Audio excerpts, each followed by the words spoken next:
Hi, this is Barbara Russell, and I want to talk to you about 2 key words for success. Think small.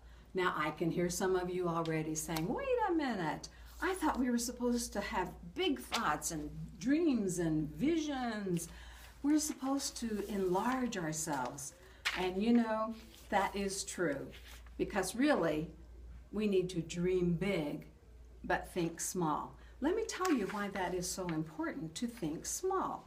Whenever you have the big dream, let's say you want to start a business. That is indeed a big dream. But then you might become overwhelmed by all that's involved and the questions and doubts that come up into your mind. Will I have enough money? How will people hear about this? How am I going to market this? What am I going to do? And pretty soon, if you have all of those questions and doubts, they can keep going over and over in your mind until you start putting it off. It seems too much, too big, and procrastination becomes your friend. But of course, we know procrastination is not your friend, it's your enemy. So you don't want to self-sabotage yourself. And so you want to have a big dream. You want to prayerfully ask God, how can I be used in the kingdom for your benefit and your purpose? And it's something I enjoy doing, like I enjoy counseling. It will be as though you've not worked a day in your life. So have a big dream, start a business. A lot of times our interns here want to finish and they want to start a counseling practice. Well, that's a big vision, that's a big dream. But they need to think small. After they've reached high, and then they want to think small. All right, and here's a way to think small. The spam. Wow, who would have thought a can of potted meat would help you out? Let me tell you how that can help. SPAM is the acronym. The S stands for small and specific. The P is for practical. A is achievable, and M is measurable.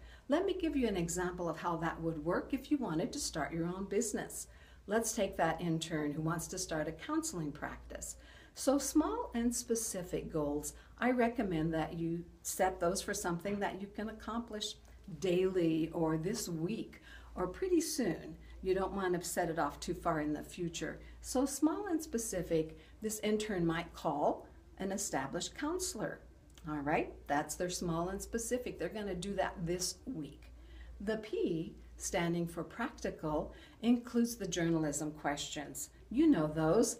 Who, what, where, when, how are we going to do this? The who are you going to call? What is your purpose? Get that very well defined. When, you're going to set it up and say it will be at their convenience, of course, but we'll do that appointment. Where? Are you going to take them to lunch or at least a coffee? By the way, I recommend that for anybody that you interview. Show them that you appreciate that. Where is it going to happen and when? And lastly, how? That's when you're going to sit down and make up your list of questions. What do I need to know and what am I going to say to them? All right?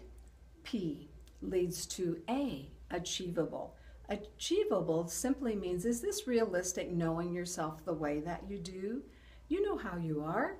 If you have a full week, don't pile something else on your plate this week. Make it another time. Make it achievable. Something small that you can have some success.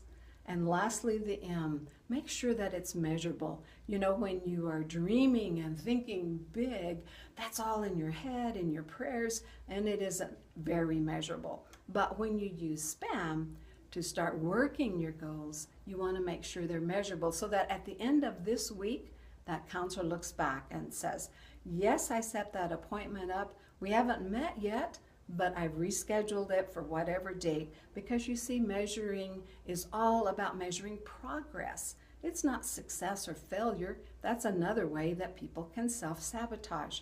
Just measure your progress. Hey, so the 2 words for today, think small. And you know what? The spam can help you out.